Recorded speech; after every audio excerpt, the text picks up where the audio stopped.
गलिलकाङ्गन बन्देन करण दयान्य पाहि नरपतुजे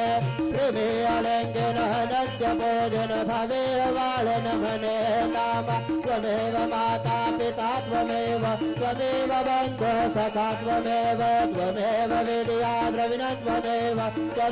सर्वं मम देवदेव कायेन वाचा मनसेन्द्रियत्वा बुद्ध्यात्मना वा प्रकृतिस्वभावा करोमि यज्ञात् सकलपरस्मै नारायणाय समर्पयामि अच्युतं केशवं रामनारायणं कृष्णदामोदरं वासुदेवं हरिं श्रीधरं माधवं गोपिकावल्लभं जानकीनायकं रामचन्द्रभजे हरे